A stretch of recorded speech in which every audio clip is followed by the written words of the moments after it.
Hello, everybody. It's so wonderful to see you pouring into our webinar.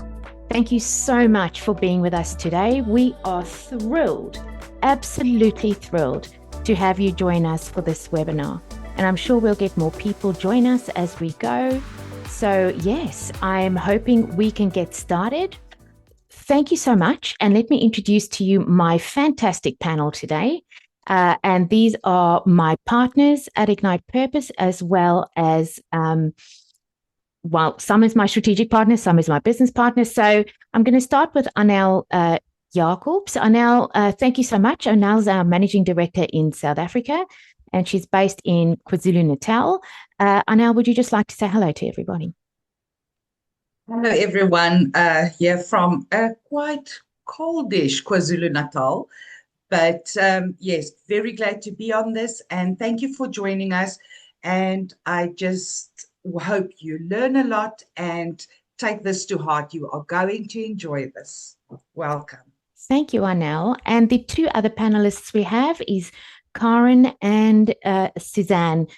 Ladies, would you like to introduce yourself? I'm not sure who'd like to go first. I'll let Karin go first. Hi, everyone. I'm Karin. I'm also based in South Africa, Cape Town, also cold weather. And we are excited as strategic partners with Ignite because this webinar is something that our leadership needs and requires in South Africa to have change and move forward with everything that's been going on. And I'm super excited that you guys can learn with us and grow with us because it's really needed.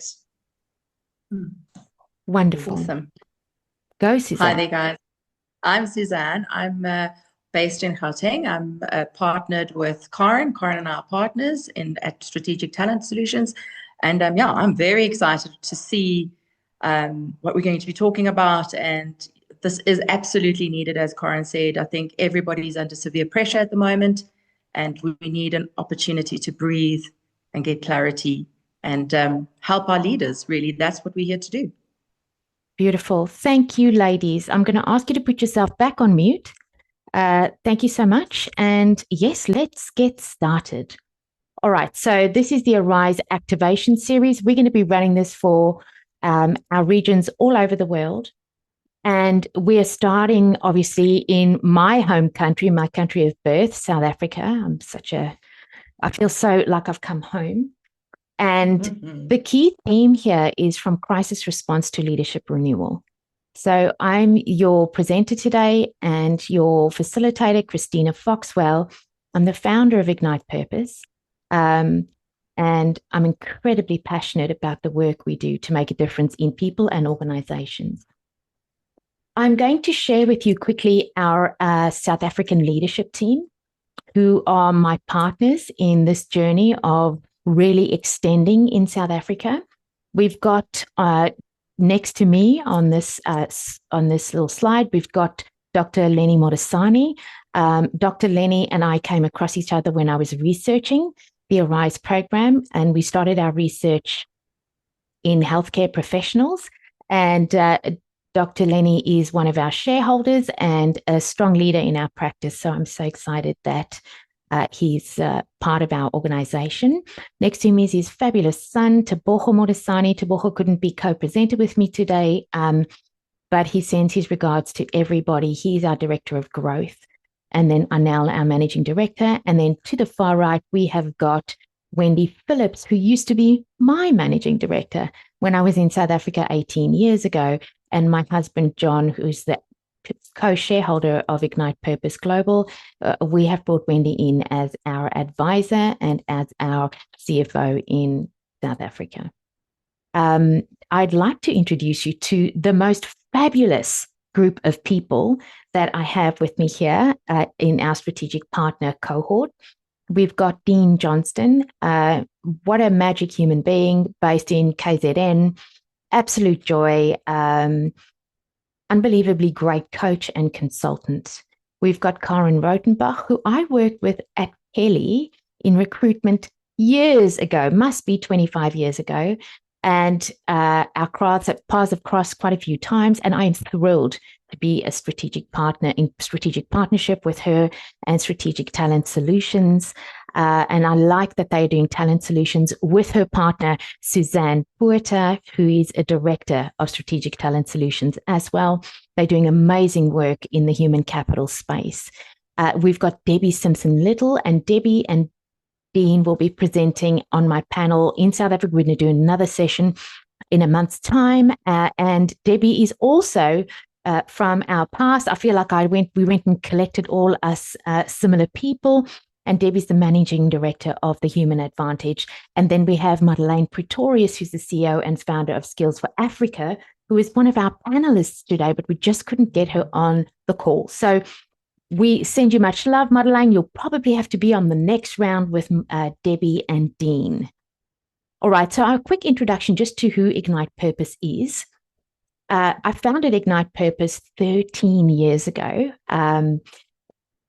Since then, we have coached over 7,000 people, over 25,000 coaching hours.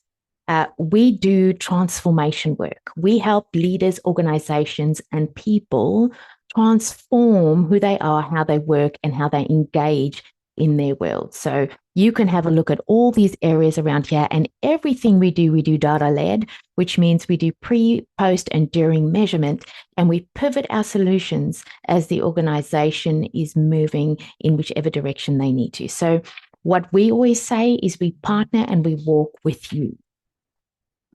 I thought I hate putting slides like this up, but I think it's important, right? These are some of our local in Australia. Yes, I am based here now, although I do go to South Africa and every other country in the world too. These are some of our local and South African clients. So one of them dear to my heart in South Africa is Maisie Plastics, and I know we've got quite a few of their leaders on the webinar today. So just to give you a flavor of the kind of clients we work with. When I dug into this research, Anel asked me a really good question. Christina, where do you get your research? Well, we either do it ourselves, we partner, or we pay for it. But we're very specific when we look at our research because we want to know, how do we solve the Rubik's Cube in front of us?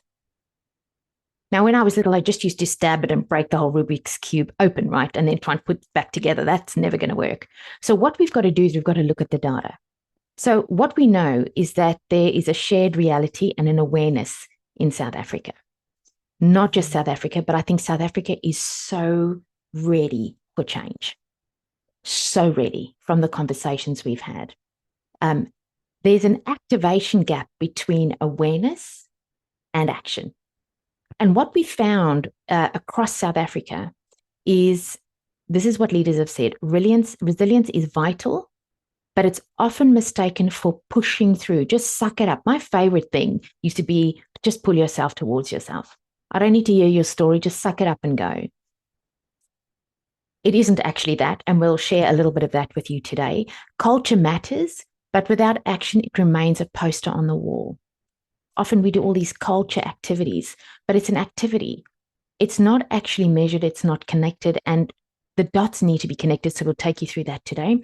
Well-being is crucial, but daily pressure to perform overshadows it. We hear this everywhere. We know what needs to change. We just haven't made the space for it. There's no rhythm for recovery, just the next fire to put in. What's the truth? The truth is we're aware, but we're under-equipped. We believe in resilience, but we haven't resourced the people in our organizations. And we speak about culture, but we haven't embedded the behaviors that build the culture we live in, that compound to build momentum. Instead of taking you through all of this laboriously, I've created a fabulous video that I want to show you today, which I'm hoping you will enjoy. Let's go and have a look at what we found.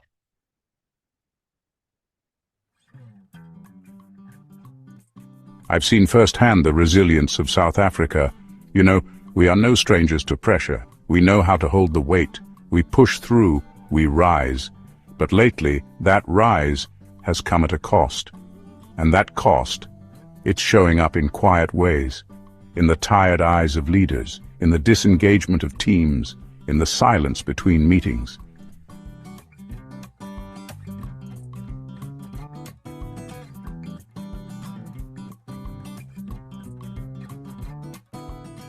You know, the pressure we're facing, it's not just in our heads. The numbers tell a story, and it's one we need to hear. 1 in 3 employees is facing burnout. 80% say financial pressure is impacting their performance. And mental well-being? It's funded 250 times less than physical safety. Can you believe that? But it doesn't stop there. Only 10% of leadership teams have had resilience training.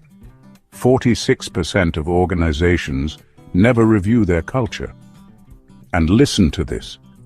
Our $160 billion is lost every year due to mental health-related productivity loss. We're not failing because we don't care. We're failing because we're exhausted, overextended. But you know what? I believe we're at a turning point in our nation's story. This moment isn't just about the pressure we carry, it's about the opportunity we have to lead with greater clarity, care, and courage. What I know for sure is that resilience isn't about pushing through harder. It's about creating rhythm, reforming the system, so that people can breathe again, so that strategy can move again, so that leadership becomes sustainable again. And that's what today is about. Not more information, but activation. A South African reset, from burnout to bounce-forward energy. We're moving from knowing to doing, from silence to safety, from survival to strategic capacity. I'm here to tell you, we have the power to change our narrative. But first we need to pause and reflect. What are we tolerating in our teams that's quietly costing trust? Where are we stuck in survival when our people are longing for purpose? What might be possible if we stopped holding the line alone and started resetting together? These aren't easy questions, but they're necessary ones.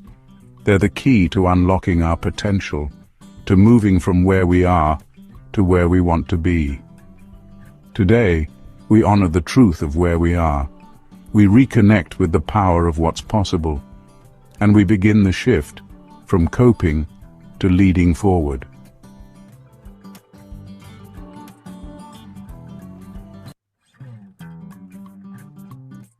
As we embark on this journey of reset and renewal, remember this: our strength lies not just in our individual resilience, but in our collective power to rise together.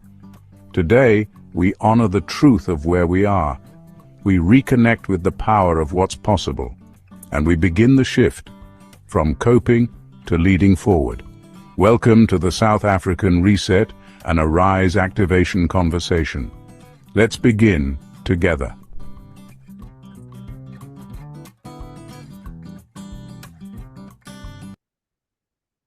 How powerful was that? What do you ladies think? Powerful, hey? Beautiful. I felt so moved.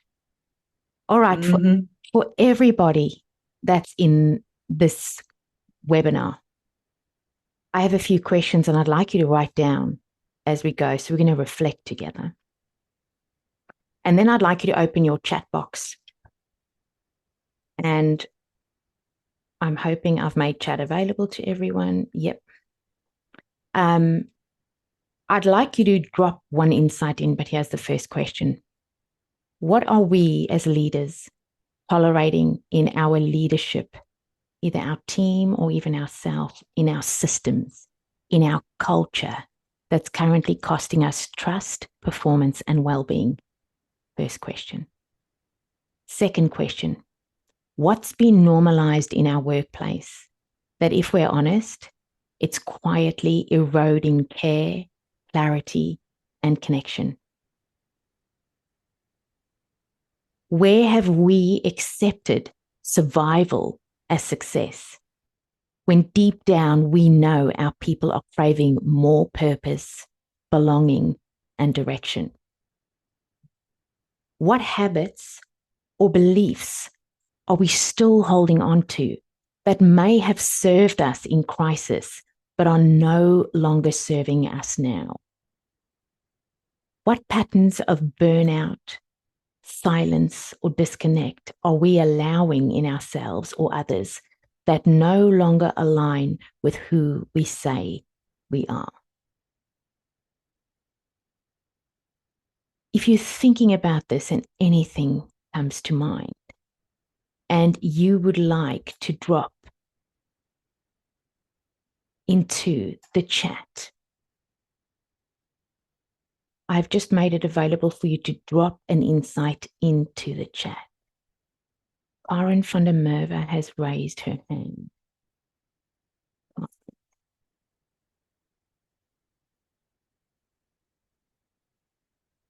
I'm hoping you can all access your chat. I've just made it available.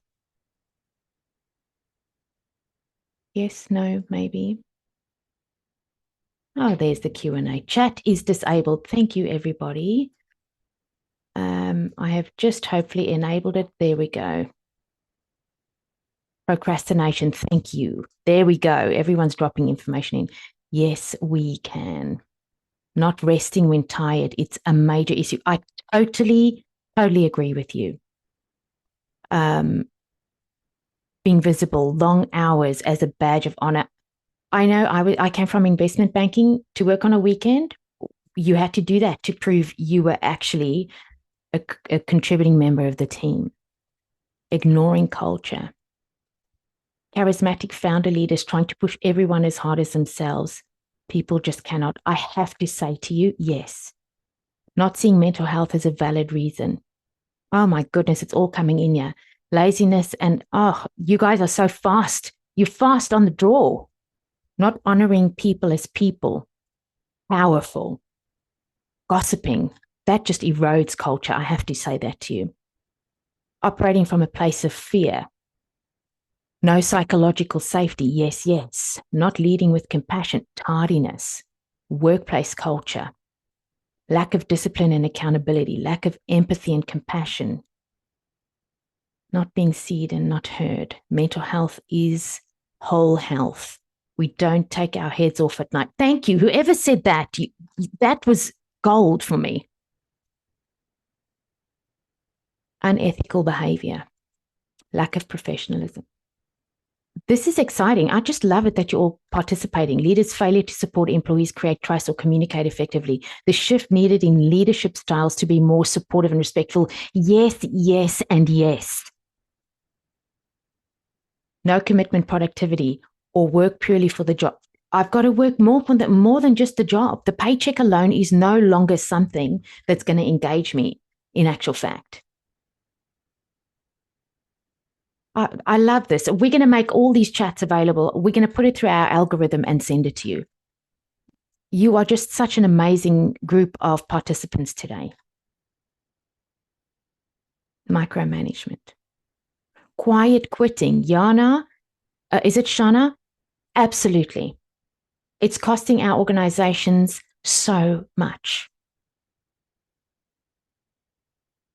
Overstretching capabilities due to restructuring. You know, Ross, my husband had a conversation with me about that last night. Managing conflict, lack of knowing and strength of employees and trusting them. Gladys, well done. Dr. Rita Chetty, misalignment with leadership teams. Fewer than 3% of CEOs believe in their full leadership team is aligned. Yes, yes, and yes.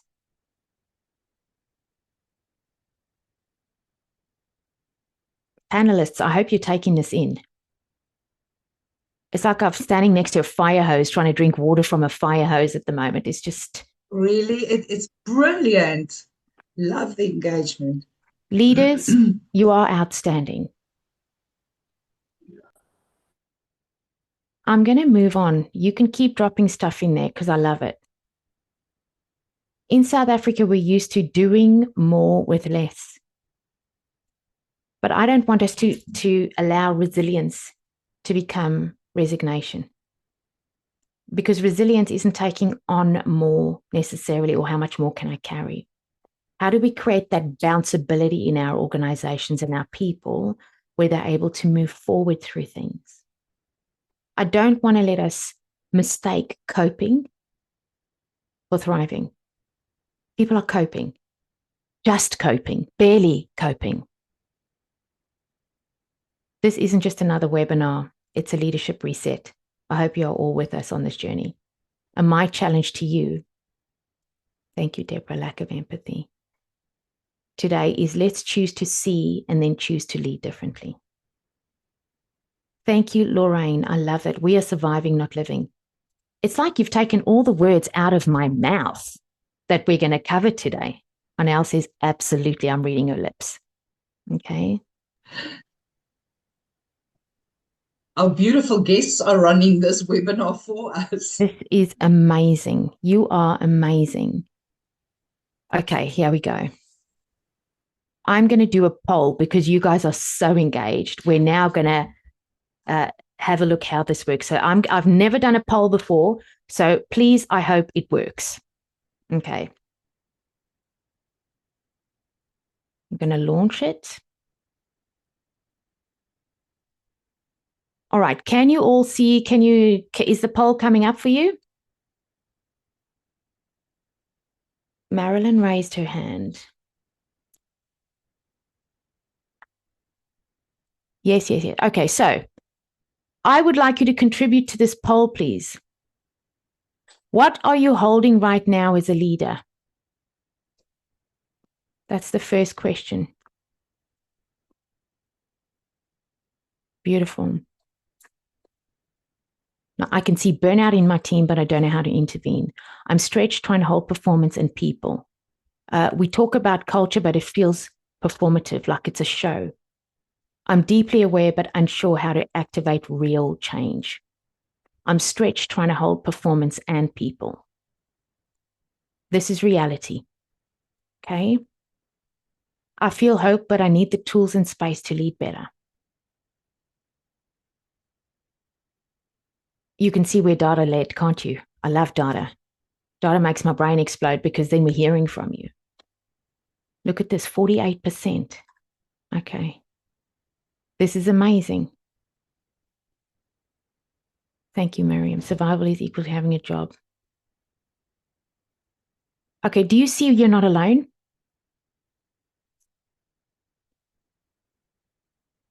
I want us to move on to that next question. In one word, and I don't know if we can see the word, but we'll make these words available to you afterwards.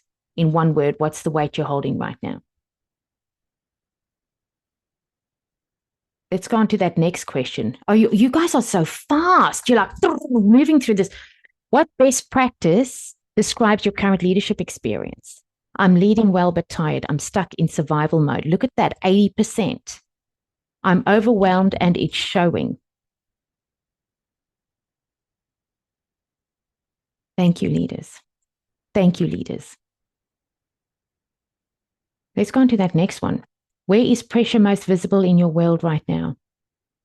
In the tone and energy of leadership, in disengagement and high turnover, in recent reactivity, no rhythm or recovery, in unspoken tension or conflict, in team disconnection or confusion. What would you most like to shift in yourself and your team? Look at that, from pressure to presence, burnout to rhythm. We have got a question from one of our attendees, and let me see if I can open the Q&A box.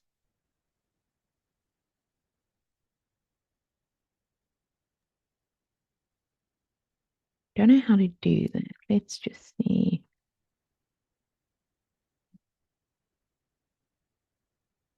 All questions, attendees can do anything. Now you've got to behave yourself because I've just given you guys the opportunity to go crazy. All right, let's have a look. I'm back into the quiz. What would you like to shift most? Look at that. All right, leaders, I'm going to let you review this. I'm going to go from the top down. I have got our somebody would like to ask a question, and that is to Sangan. I've been in Australia too much. Everyone has the same. I'm thinking Aboriginal English, not our South African English. No worries, Christina. It's Hello. Sangan. There we go. How are you? Good. How are you? I'm good, thanks. Thanks for this amazing and powerful webinar.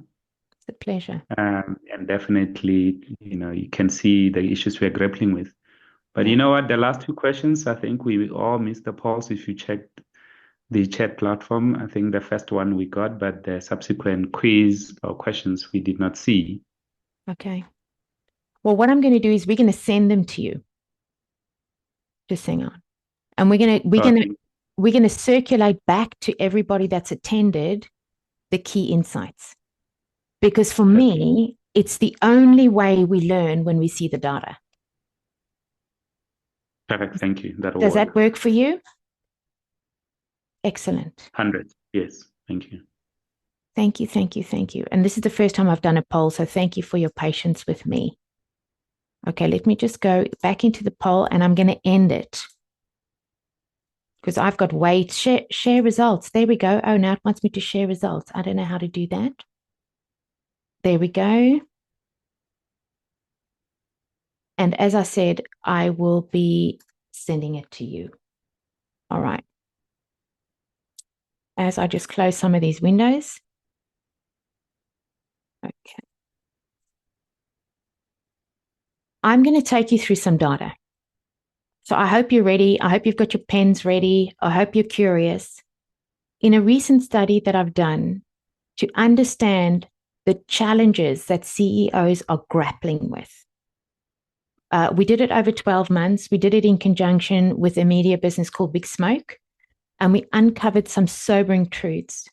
And then what I did when I found these truths, I went to align it to what we see in the regions across the world where we are represented. And I'm going to share this with you because I think you're going to shake your head and go, yes. Okay. So I'm going to start with the first one. Research confirms what many of us already feel. The gap isn't knowing that there's a challenge. The gap is responding to it. It's doing something about it. And that gap, the longer we wait, it's costing us in trust, performance, and momentum. In actual fact, it's costing us in people.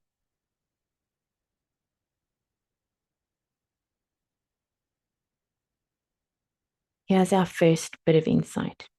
One of the top things that came out in this research was burnout is the #1 barrier in resilience. What we found was 54% of the CEOs we interviewed were unsure. 46% were absolutely sure that burnout was the greatest obstacle to their workforce resilience. Some saw the challenge and some were unsure. And when we know there's a primary cause of burnout, if we don't know what it's causing, that's a problem. Okay, the primary cause of burnout is excessive workload. That's what 43% said, but 58% said, I don't know. Burnout isn't a personal failure. I just want to say this. When I got to Australia and I started this business 13 years ago, within 12 months, I had adrenal failure. And number one, I missed my home terribly. Number two, I was working myself to death. So I want to share a few things that we found. Burnout isn't a personal failure.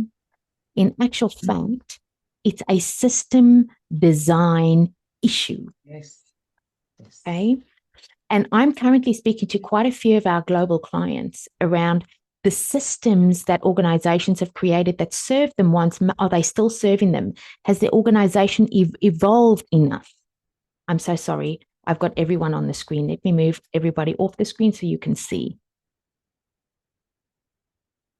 Let me move that right down. I hope it's clearer now. Here's some insights. 1 in 3 employees in South Africa is experiencing burnout. 1 in 3. So if you're sitting around the office and you see 3 people, one of them is burning out. 80% of employees say financial stress directly impacts their work experience. 36% of the workforce reports daily stress that affects their ability to engage or focus. Psychological safety is dramatically underfunded. I'm saying that really loudly because South African companies are spending 250 times more on physical safety than mental health. That is huge. The second one is leadership is overstretched and under-resourced. Okay. 89.2% of organizations said that they were not actually equipping their leadership teams with resilience training. 89.2%, 10% said they were. That is just an unbelievable amount. 92% agree that leadership resilience is vital. And here's what some organizations do. They try and hire resilient people versus develop resilience. And by the way, I just want to share with you, we did a 2-year research study with healthcare professionals from across the world where we try to understand how do we help them be more effective? And that was 2.5 years ago. We presented the data 12 months ago at the NHS in the UK.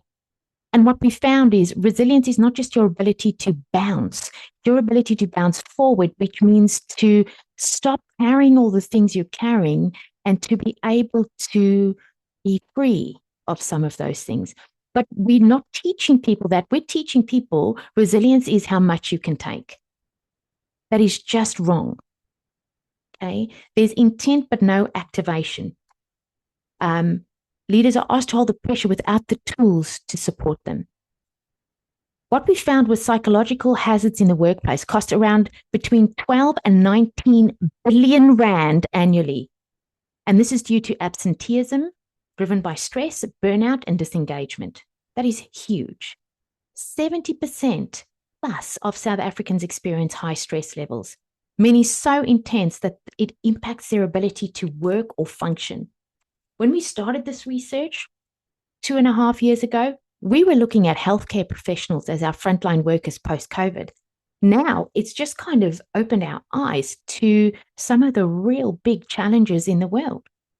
36% report daily stress and more than 70% of employees are disengaged. Can you imagine if we just got 30% more of the people around us to feel like they can contribute in the organizations they're working in and that they can find some joy and meaning in it? Mental health-related absenteeism costs roughly 17.5 billion annually in South Africa, with 161 billion lost each year in productivity. I just can go on. Let's talk about cultural alignment. This has been my bugbear for years. I've been on a few global exec teams before I started this practice. And one of the key things I always found was that on that leadership level, to be aligned and to be culturally aligned is very hard because we're not teaching executives how to team. Executives are getting to those roles because they are independent contributors within their silo, but not because they are great team players.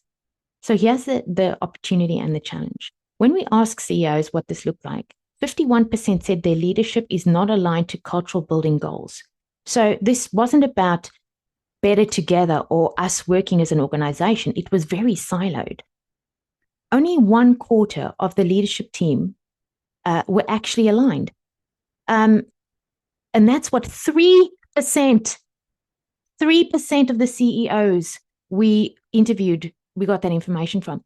97% said they were not aligned. So misalignment isn't a minor challenge. It's a performance bottleneck.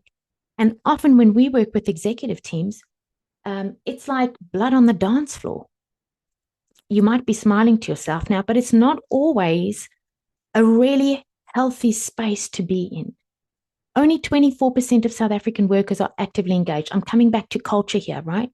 And 29% report overall well-being as thriving. 29%. Pre-pandemic, 33% had access to hybrid flexibility. Post-pandemic, dynamics haven't improved connection. So here's the challenge. We all started working from home, right? Then some of us are back. I'm not sure what some organizations are doing, but each country is different. Each global organization is different. They want people back in the workplace. Okay. And the problem is connection. The problem is connection. There's a lack of connection in cultures. Trust is critical in hybrid teams. Research shows strong links between trust, communication, and cultural cohesion in blended workplaces. Okay? Trust is important. Let's talk about resilience is believed in but rarely measured. Oh my word.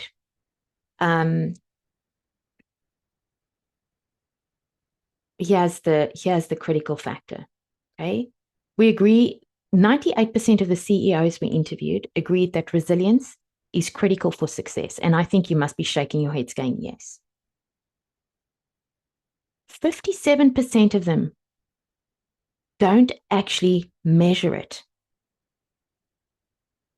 Because here's the challenge. How do you measure it? Now, we've got measurement tools because we're researchers in this space, but how do you measure it? And then here's the other question we asked. How confident are they in assessing resilience? 86.8% said they were unsure, and only 13.2% said, yes, they were actually confident in how they assess resilience. I'll put this down for you. You can't lead what you don't track. If you don't know what the baseline looks like, how can you shift it? If you don't know what you are working with, how can you solve it? I'm just going to kind of call out these stats over here. Mental health related presenteeism. I hope you all know what presenteeism is. It means we show up, but we're not really participating, right? 235 billion rand annually, 4.3% of the GDP, with the average member losing 27 work days per year. More than 30% of the surveyed professionals are highly stressed, with 12.5% extremely stressed. Stress affects 50% of people emotionally, mentally, and 30% physically. And I have to stop at this final one. Workplace bullying. Okay? Workplace bullying affects up to 58% of people in specific sectors. Now, I'm sure people that are on this call today have experienced workplace bullying.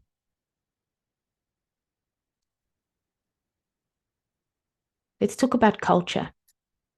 Culture is valued but not evaluated. How about that?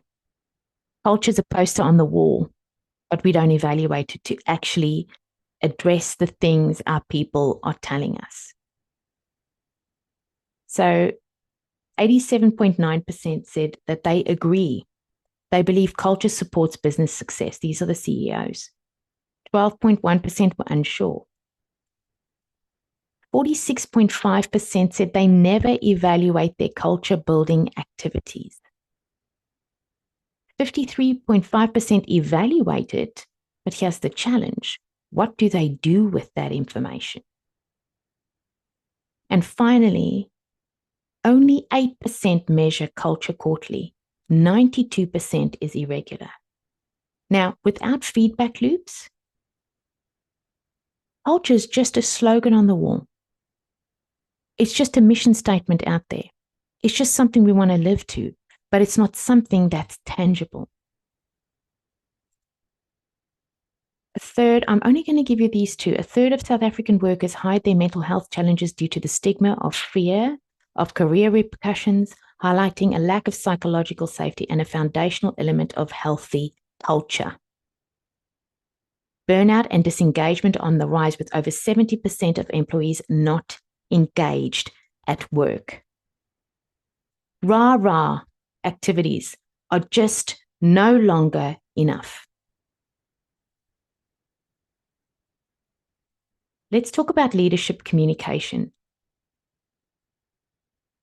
If your leaders are exhausted and burnt out, how are they going to work with people who need support, who need feedback, who need engagement?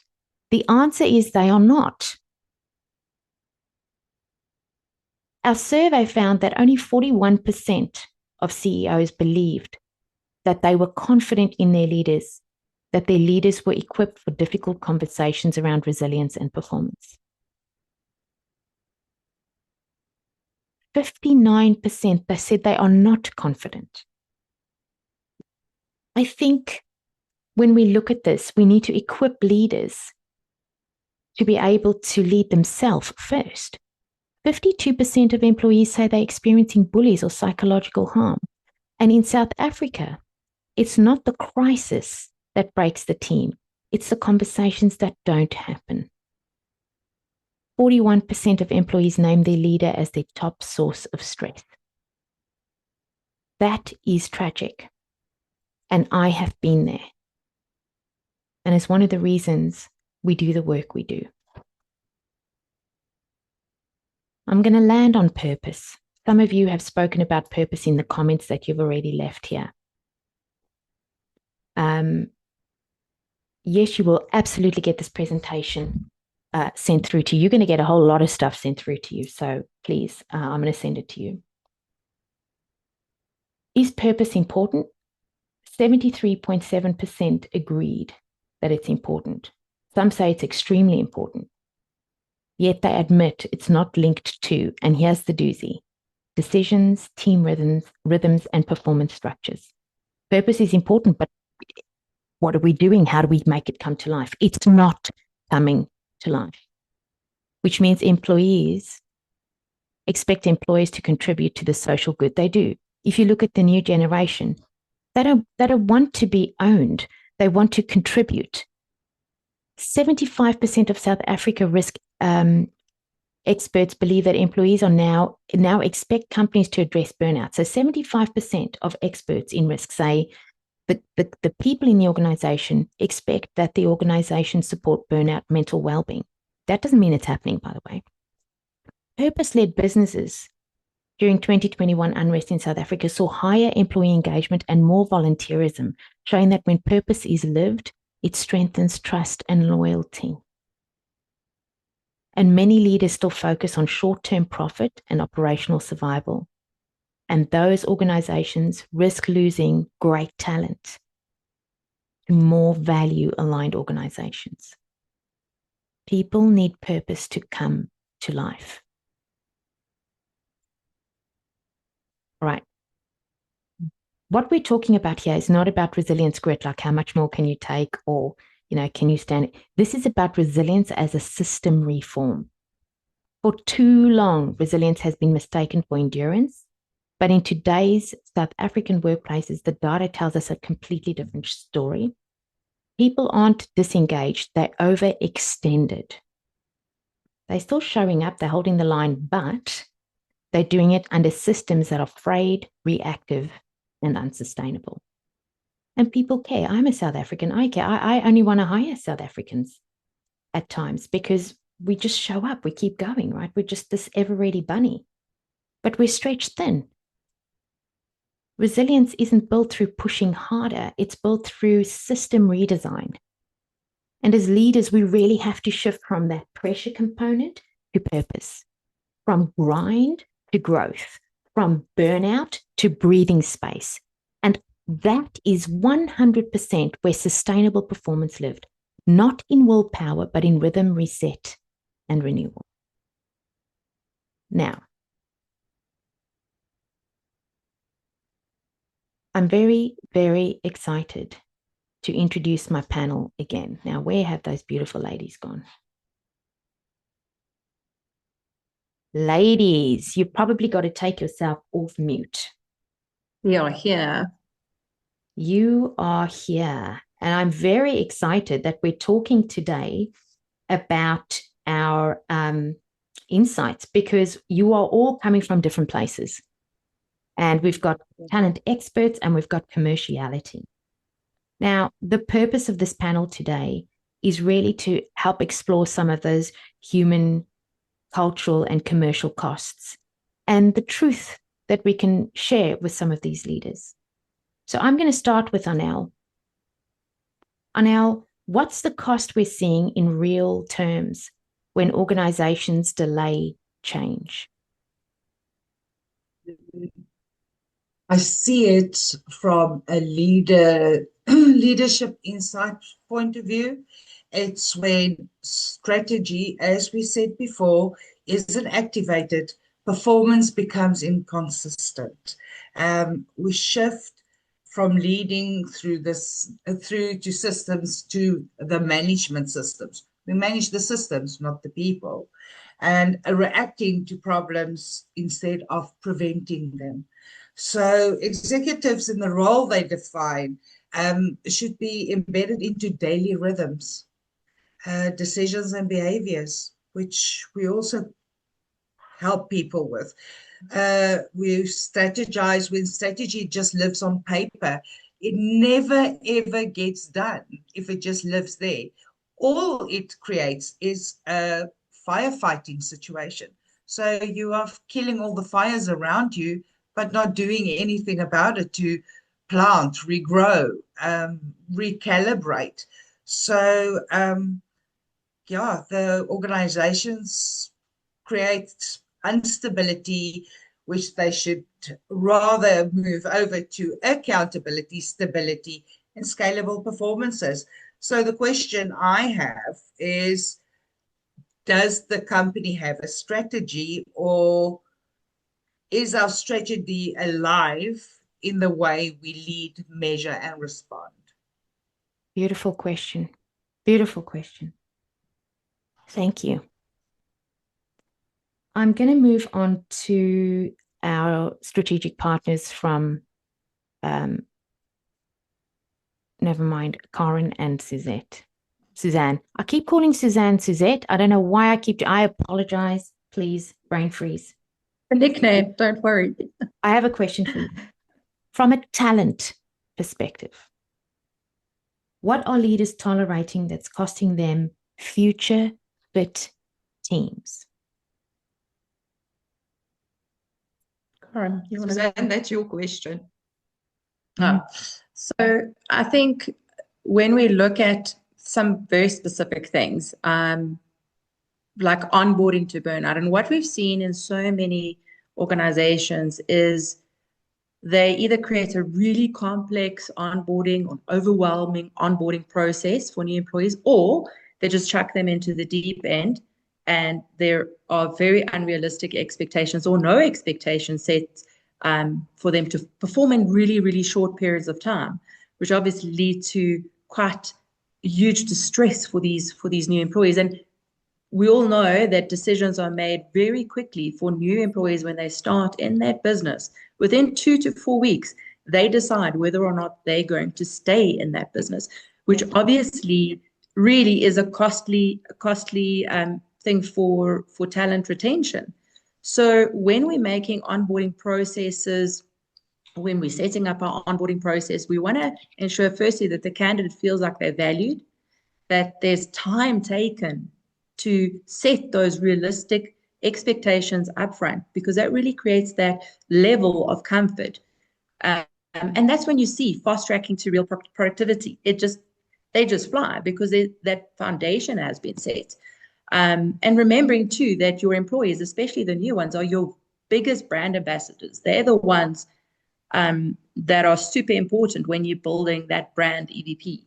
So that is one of the challenges that we see in this space. What do you see, Karin? Well, I'm going to do it from a candidate perspective side as well. A lot of people that are in businesses that are top tier, that have been working for years for businesses, have been finding that companies aren't aligned to their values. So they would preach, we do this and this, but when it comes to doing this and this, it doesn't align with what they believe in. And what you're finding is candidates are actually seeing through it. And they've come to a stage that they're not going to tolerate it anymore.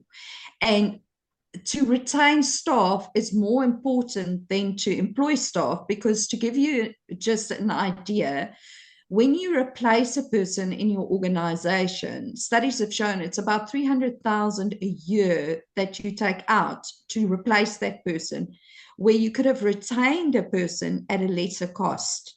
And by upskilling them and equipping them. So first, it's value alignment. What are your values? And how, as a leader, are you going to align it to ensure that your people are sorted? And also, leaders must also realize that candidates work for people. Yeah. People work for people, not for organizations. And if you invest in your people and you give them the tools and you equip and you make a safe place, especially mental health, you're going to find with your younger generation, it's larger because of COVID, because of all these things.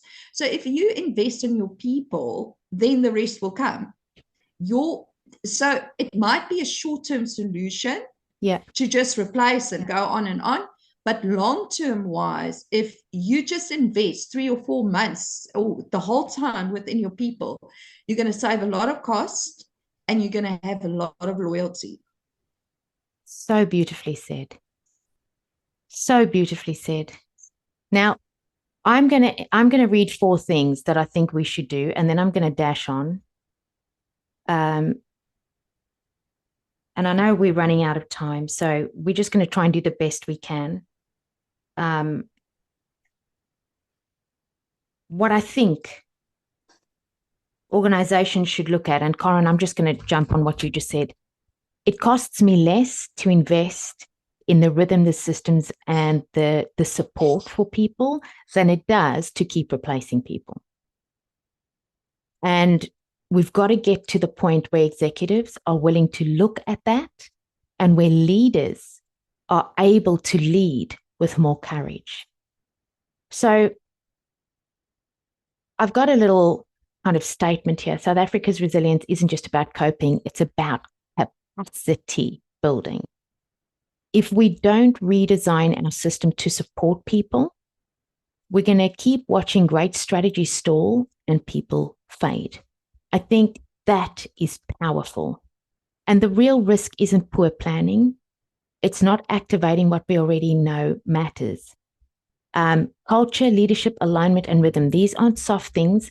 They're lifeblood of execution. And if we don't protect them, we don't just lose performance. People lose heart.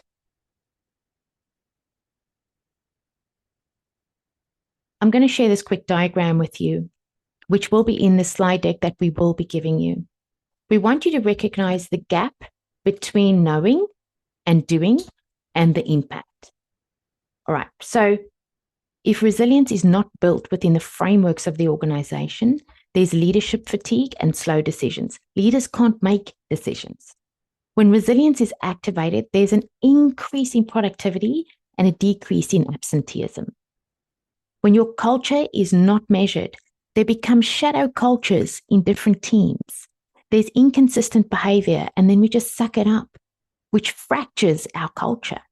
When culture is activated, performance increases and accountability increases.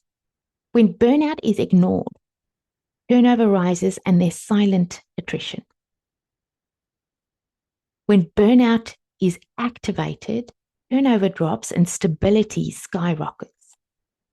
When there's leadership misalignment, my pet bugbear, I'd say, friction increases and strategies stall, that bottleneck that I told you about earlier. When burnout is activated, execution speed increases, there's strategic clarity, and people are excited to be part of this.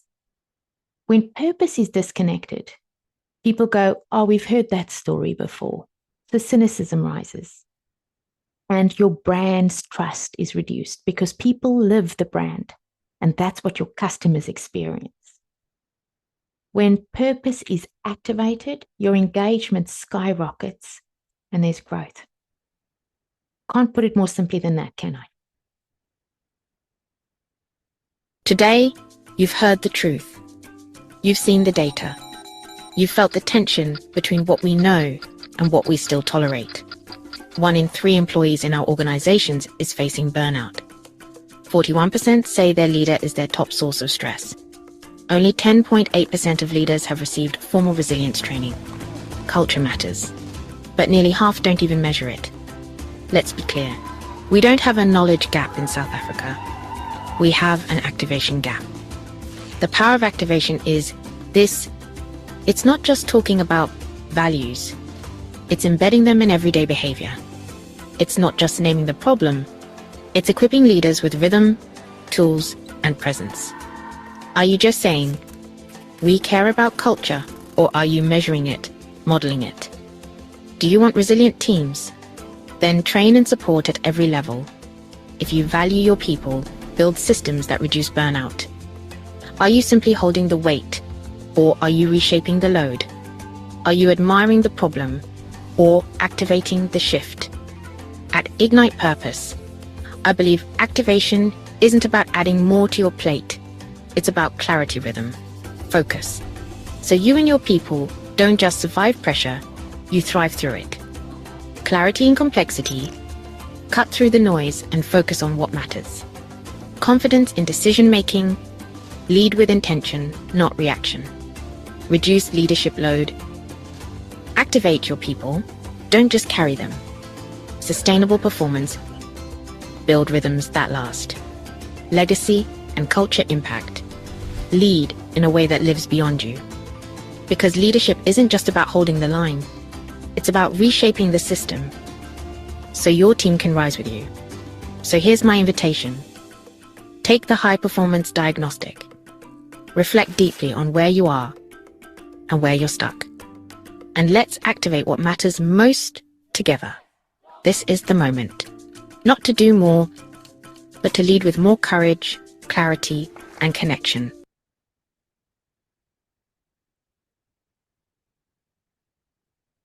So, leaders, what we've created for you is a diagnostic. Now, you will get this in follow-up emails, but if you want a QR code or take a photo of this to QR code later or whatever you want to do, this is your moment. On the left is an assessment for you to diagnose where within the frame that we've presented those 7 areas are the opportunities for your organization to shift from the knowing-doing gap, from knowing to doing. On the right-hand side is your leadership resilience diagnostic. How resilient do you feel right now? And how do you shift the dial? And of course, we wanted to just share with you our wheelhouse. We're passionate global consultants. We work together all over the world. We don't care. As long as we can kind of communicate in the same language, we work together. Leadership transformation for me is one of the key things that support leaders to evolve in this really stressful world.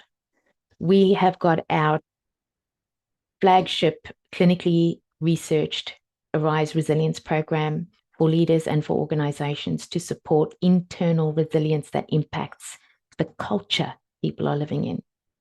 We support with consultants, processes and alignment to support high-performing teams, cultures, and organizations. And then finally, we work in the Hive. We will send this information to you. I have a closing message. Today was not about you doing more. It's about actually helping you think about doing what matters most, with the rhythm you're creating, with the presence you're creating, and with the courage you have. You already know what's at stake. You know, if you looked at your P&L, where your biggest challenges lie. If you are excusing them, ignoring them, or working around them, it's not just the money. The money is going to become more of a challenge because the people are not engaged. I think you know what's possible after today. Teams that bounce forward, they don't just bounce back, they bounce forward. Cultures where values aren't just words, they lived. Leaders who hold space, shape tone, and drive momentum in uncertainty. That is what we need. We don't believe in surface fixes. We're not a training company. We're a transformation practice. And we look at your organization as if it was our own with that much love and care. So pause, reflect, choose, start the conversation. After today, you're going to be receiving a few contact emails from our team with the webinar in it, with the research in it, with the slide deck in it, with so much more, because we want to equip you so that you can go and think about it, reflect on it. Maybe you want to do some of this yourself. That's great. If we today were a catalyst for you to think differently, that's okay.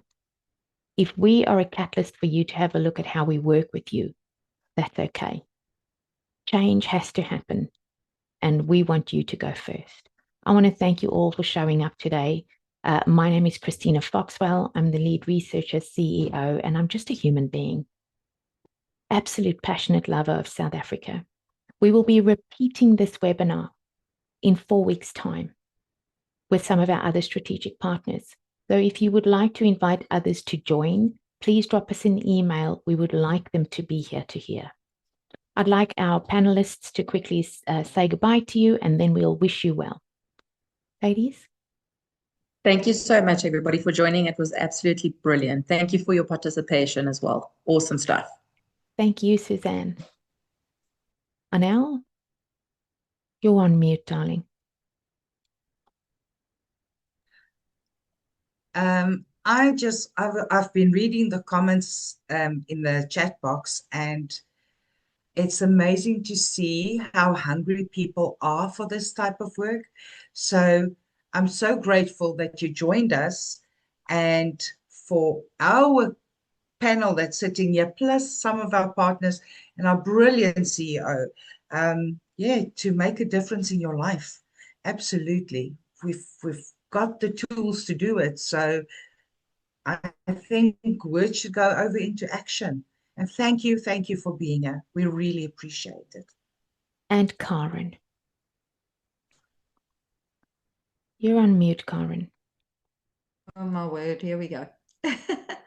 I want to thank everyone for joining. And for me, the important thing is, I know as leaders, you've learned a certain way of doing. It's now time that you've got to take the leap and forget the fear and just do it, because it will change your organization. It will take you to the next level. In South Africa, we've been on survival mode for many years. And I think a change is necessary to become successful and to go further in your organization. And the old style of leadership has been long gone. It's now time for a new style of leadership. And I hope this will help you to do that. And we're all there to assist you guys.